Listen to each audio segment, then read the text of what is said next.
मैं उड़ना चाहता हूँ, दौड़ना भी चाहता हूँ, गिरना भी चाहता हूँ, लेकिन रुकना नहीं चाहता। तो साथियों, ऐसे ही अपने इन्फोटेक के एक और छात्र से मिलाना चाहूँगा जिन्होंने हाल ही में IGCAR का पेपर को क्वालिफाई किया है। तो यहाँ पे साथियों मैं आपको बता दूं, IGCAR में 3 स्टेज होते हैं, फर्स्ट, सेकंड, थर्ड। तो तीनों स्टेज को क्वालिफाई किया है हमारे स्टूडेंट अनुज ने, जो कि हमारे नियर बाई मेरठ से हैं। तो सबसे पहले मैं स्वागत करता हूं अनुज का, वो आए स्टेज पर और हमारे स्टूडेंट को बताएं कि उनकी जर्नी कैसी थी, कब से उन्होंने स्टार्ट किया, क्या क्या उन्होंने प्रिपरेशंस करी, कहां से पढ़े, अब तक की सारी जर्नी अनुज बताएंगे अपनी जुबानी से। तो अनुज आइए, वेलकम आपका। तो अनुज बताइए कि आपकी जर्नी कैसी थी, पेपर आपने अभी हाल ही में क्वालिफाई किया है। तो ये हमारे छात्र हैं जो कि काफ़ी समय से हमसे जुड़े हुए हैं, ऑफलाइन में भी हमारे पास आते थे। तो ऑफलाइन के लिए साथियों मैं एक चीज़ दिखा देता हूँ तो आप लोगों को यकीन भी हो जाएगा। तो साथियों, जैसे कि आप सामने देख रहे हैं, ये हमारी एक OMR शीट है जो कि 2019 की है। यहाँ पर डेट इस पर लिखी है, आप लोग पढ़ सकते हैं। तो उस टाइम पर भी देखिए साथियों, यहाँ पर 75 नंबर, देखिए 75, 100 में से 75 नंबर ये जो है अनुज हमारे सेंटर पर लाता था ऑफलाइन। तो साथियों, किसी कारणवश आप लोग जानते हैं, जब हम ITI कर लेते हैं तो हमारे ऊपर एक जो हमारे घर की रिस्पॉन्सिबिलिटी है या फिर बोल सकते हैं जिम्मेदारी जो है ना बढ़ जाती है। तो कुछ लोगों के पास फाइनेंशियल की भी दिक्कत होती है, घर को सपोर्ट करना है, अब हम बड़े भी हो गए हैं तो उसको निभाते निभाते मैंने भी साथियों निभाया, आप लोगों के ऊपर भी आने वाली है अगर अभी तक जिम्मेदारी नहीं आई है। तो सेम अनुज के ऊपर भी जिम्मेदारी आई थी, अनुज ने बखूबी उसे अच्छे से निभाया, अपने जॉब के साथ साथ एक नहीं, दो नहीं, 4 एग्जाम को क्वालिफाई किया। फाइनली जो है IGCAR में अनुज सेलेक्ट हुए हैं। तो साथियों, आगे की कहानी आपको अनुज बताएंगे कि कैसी इनकी जर्नी थी, कैसे कैसे इन्होंने पेपर की तैयारी करी, कैसे एग्जाम को क्रैक किया। तो आप पूरी जर्नी बताएं कि आपने कैसे कैसे स्टार्ट किया। इन्फोटेक की सभी टीमों को मेरा हाथ जोड़ के नमस्कार। और हमारे जो सर हैं धीरज सर, मैं इनके पास, जैसे सर ने बताया कि 2019 से ही मैं ऑफ़लाइन कोचिंग यहीं पर पढ़ता था और ITI के समय में ही 2016 से 18 का बैच था मेरा ITI का। मैं 2017 से ही भैया के पास ऑफ़लाइन कोचिंग पर पढ़ने आने लगा। साथ ही साथ मैं भैया के तैयारी कर रहा था और उधर मैं शुरू से ही बताना चाह रहा हूँ कि मेरे फाइनल सेमेस्टर में ITI में बैक लग गई थी। तो भैया ने मुझे एक क्वेश्चन बता रखा था कि हीट ट्रीटमेंट में, कि हीट ट्रीटमेंट का उपयोग किसी निश्चित गुण उत्पन्न करने के लिए किया जाता है।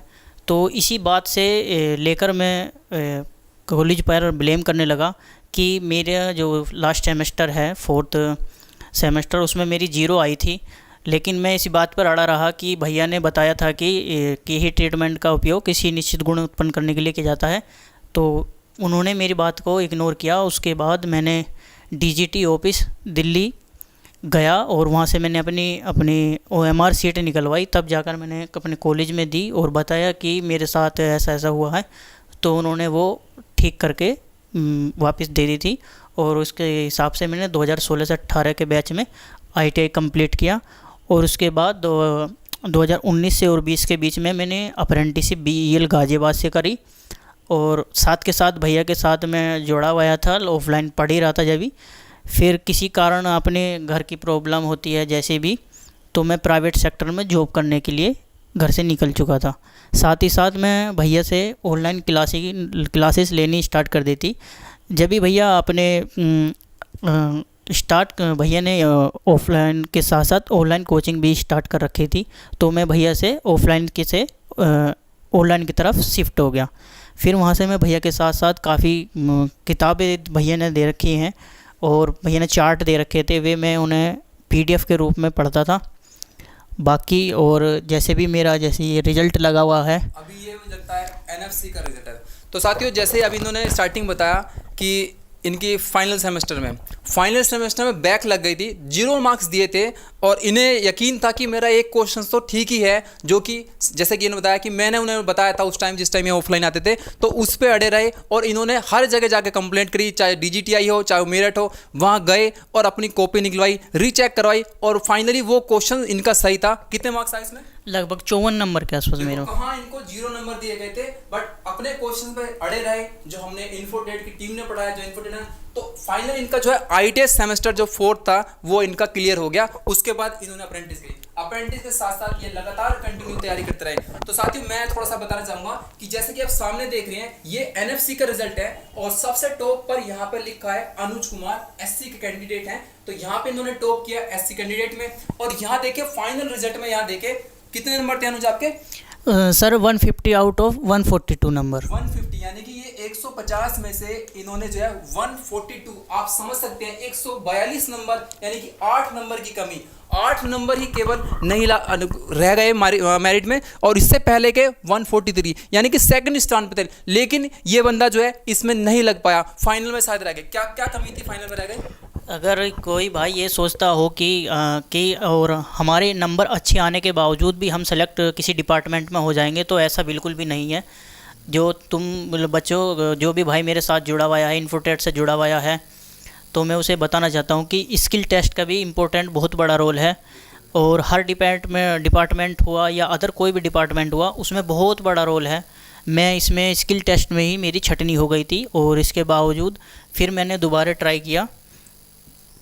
फिर भैया बताएंगे। ये यहाँ पे देखिए साथियों, तो इन्होंने आईजीसीआर में बताइए कि कहाँ है ये आईजीसीआर में मेरा सिलेक्शन फाइनली हो गया है और इसका एडवर्टाइजमेंट नंबर 02/2021 था।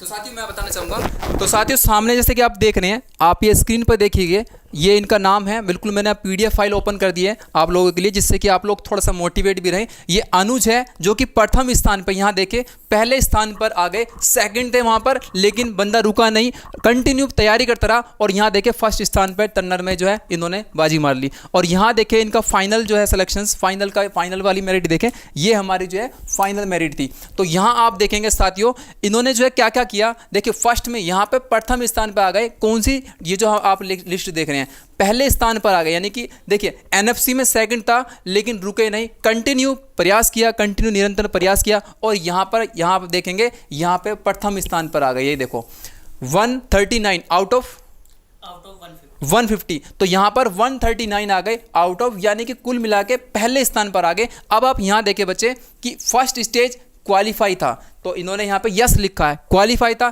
सेकंड स्टेज भी यहाँ पर ये पास हो गए और ये आती है बात थर्ड स्टेज की, जैसे कि हम आपको बताते रहते हैं 86 मार्क्स इनके आए हैं और फाइनल इनका यहाँ पर सिलेक्शन हो गया है।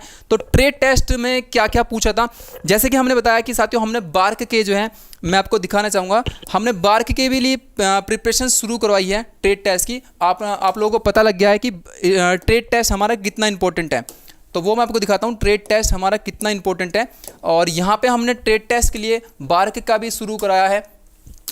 तो साथियों जैसे कि आप जानते हैं कि बार्क की प्रिपरेशंस यानी कि स्किल टेस्ट के लिए भी हमने अभी एक बैच बनाया ऑफलाइन, सामने आप देख रहे हैं, जिसमें डेली जो है आपकी theory class, practical class, daily exam चल रहा है। तो जैसे कि बच्चे ने बताया, अनुज ने, कि स्किल टेस्ट भी बहुत ज़रूरी है, ठीक है, क्योंकि स्किल टेस्ट एनएफसी में स्किल टेस्ट की वजह से ये बाहर हो गए थे, लेकिन फिर इन्होंने स्किल टेस्ट की प्रिपरेशंस करी। हमारे पास आके हमने इनको ऑफलाइन में आके बताया कि भाई ये स्किल टेस्ट है, ये मशीन पर आप काम होगा, ये ऑपरेशंस कराए जाएंगे, तो तब जाके इनका आईजीसीआर में भी क्वालिफाई हो गया। तो अनुज आगे बताइए कि क्या इन्फॉर्मेशन और देना चाहेंगे आप बच्चों को? जो भी भाई कैंडिडेट है, जो भी आईटीआई से अपनी सफलता पाना चाहता है, वो यही नहीं कि थ्योरी ही आपके काम आएगी, और साथ में थ्योरी के साथ साथ आपको स्किल टेस्ट भी, और जो हमारे साइंस, मैथ, रीजनिंग, इन्हों में भी आपका स्कोर अच्छा होना चाहिए। ये जैसे पेज, भैया को पेज खोल दो क्लियर एक, हाँ दे दो मुझे पेन। मैं बताना चाहूँगा भाई आप लोगों को कि अगर आप बीआरसी की तैयारी कर रहे हैं या फिर आईजीसीआर की तैयारी कर रहे हैं, नेक्स्ट कभी भी डिपार्टमेंट ऑफ एटॉमिक एनर्जी की तैयारी कर रहे हैं, तो इसके लिए तीनों स्टेज ही मोस्ट इम्पोर्टेंट होती हैं, प्री, मेन और स्किल टेस्ट। तीनों ही स्टेज में आपको क्वालिफाई होना चाहिए। प्री अपनी कैटेगरी वाइज है तो कैटेगरी में होना चाहिए, अगर आप यूआर में है तो अपनी यूआर में ही क्वालिफाई होना चाहिए। मेंस में आप जितना अच्छा स्कोर करेंगे मेरिट उससे बनती है, लेकिन यही बात नहीं रुकती, बात आती है स्किल टेस्ट। अगर आप स्किल टेस्ट में को नोट क्वालिफाई हो गए तो आपके मार्क्स मेंस में कितने भी हो कोई अहमियत नहीं है, आप तभी से ही बाहर हो जाएंगे उस स्टेज में। और यही मेरे साथ हो रहा था। एनएफसी में मैं अच्छा स्कोर कर पाया, मेरे 150 में से 140 मार्क्स बना मेंस में, लेकिन स्किल टेस्ट क्वालिफाई नहीं हो पाया। क्यों? क्योंकि ये शायद मेरा स्किल ख़राब होगा, इसीलिए ही फिर मैंने इसी में सुधार करा। और सुधार भी अच्छा ना होने पाने के बावजूद भी इसमें एक बार ECIL में भी मेरा सिलेक्शन हुआ और मुझे स्किल टेस्ट के लिए बुलाया गया। वहाँ भी मैं स्किल टेस्ट में अच्छा स्कोर नहीं कर पाया। उसके बावजूद मुझे लगा कि अब शायद मुझे ये रास्ता छोड़ देना चाहिए, अपने प्राइवेट सेक्टर में ही चले जाना चाहिए। फिर भी मैं सोचता रहा कि एक बार एग्ज़ाम और दे के देख लेते हैं। IGCR का मैंने एग्ज़ाम दिया, उसमें मुझे स्किल टेस्ट के लिए सेलेक्ट किया। अच्छा स्कोर था मेरा 150 में से 139 मार्क्स। फिर मैंने सोचा कि एक बार मैंने जॉब से थोड़ा एग्ज़िट लिया और अपने स्किल टेस्ट की तैयारी के लिए स्पेशल 5 से 6 महीने स्किल टेस्ट पे ध्यान दिया। भैया से बीच बीच में आकर पूछता था माइक्रोमीटर चलाना, और हमारे जो डायल टेस्ट इंडिकेटर हैं ये भैया से पूछता रहता था, साथ में टच में भी था भैया के, ये सब पूछता था। और मैंने 5 से 6 महीने मैंने स्किल पे अपना काम किया और तब जाकर मैं स्किल टेस्ट क्वालिफाई कर पाया। यही बात है कि स्किल टेस्ट एक नॉर्मल चीज़ नहीं है। अगर आप डिपार्टमेंट ऑफ एटॉमिक एनर्जी की तैयारी करना चाहते हैं तो स्किल टेस्ट आपके लिए बहुत बहुत मोस्ट इम्पोर्टेंट है। तो साथियों जैसे ही इन्होंने बताया 5 से 6 महीने इसलिए लगे क्योंकि साथियों इनकी जो ट्रेड है वो टर्नर ट्रेड से है। ये बच्चा हमारा टर्नर ट्रेड से है। तो टर्नर ट्रेड में क्या है कि लेथ मशीन्स है, मिलिंग मशीन है, कोई भी मशीन है उस पर प्रॉपर जॉब दिया जाएगा। कोई भी हेल्प नहीं करेगा आपका, ना तो अंदर डिपार्टमेंट में ना ही कोई बाहर से आउटसाइड। तो उसके लिए आपको सीखनी होगी वो सारी चीज़ें जो कि ऑपरेशंस कराते हैं आपके जॉब बनाने के लिए। तो इस बच्चे ने सारी चीज़ें सीखी, सबका चीज़ें जो जहाँ से इन्हें जॉब मिला वो सब कुछ सीखा। तब देखिए फर्स्ट में डिस्क्वालीफाइड, सेकंड में डिस्क्वालीफाइड, लेकिन रुका नहीं, ना ही झुका। तो फिर हमारा IGCR में फाइनल जो है थर्ड क्वालिफाई में कर गया, यानी कि स्टेज 3 में बिल्कुल क्वालिफाई हो गया, क्योंकि निरंतर परिश्रम करते रहे। तो इसी तरह से साथियों आप लोग भी सिलेक्शंस ले सकते हैं, बट उसके लिए आपको अच्छी गाइडेंस, अच्छे गुरुओं का साथ होना ज़रूरी है।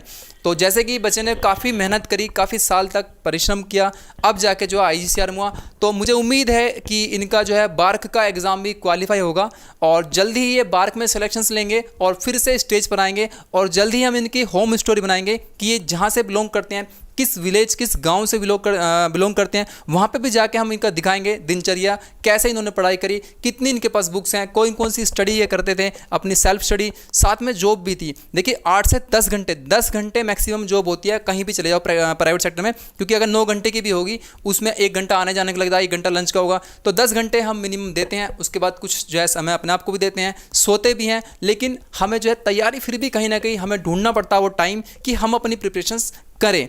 तो इस बच्चे ने वही सब किया और आज जो है अपना सिलेक्शंस लिया। तो हमारे साथ हैं ये, और हमारे नियर बाई मेरठ से ये बिलोंग करते हैं। मेरठ के पास एक परतापुर नाम का एक जगह है जहाँ से ये बिलोंग करते हैं। तो साथियों जल्दी ही इनकी होम स्टोरी की वीडियो आएगी। तो वीडियो अच्छी लगी हो तो सबसे पहला वीडियो को लाइक करें, शेयर करें। जो भी विद्यार्थी चैनल पर नया आ रहा हो वो चैनल को सब्सक्राइब करेंगे। और इस पर हमारी सारी क्लासेस फ्री चलती है, लाइव हो या फिर हमारे जो कॉन्सेप्ट सीरीज चल रही हैं, सब क्लासेस दी गई है। आप चैनल को सब्सक्राइब करें, साथ में वीडियो को ज़्यादा से ज़्यादा शेयर करें, लाइक करें। तो साथियों मिलेंगे नेक्स्ट वीडियो में, तब तक आप सभी अपना ध्यान रखें और अनुज की तरह कंटिन्यू परिश्रम करते रहें, कंटिन्यू निरंतर। कभी भी असफलता से हमें हार नहीं माननी है, सफलता हमें जरूर मिलती है यदि हम निरंतर परिश्रम करते रहें। तो साथियों मिलते हैं नेक्स्ट वीडियो में, तब तक आप सभी अपना ध्यान रखें। Bye bye, take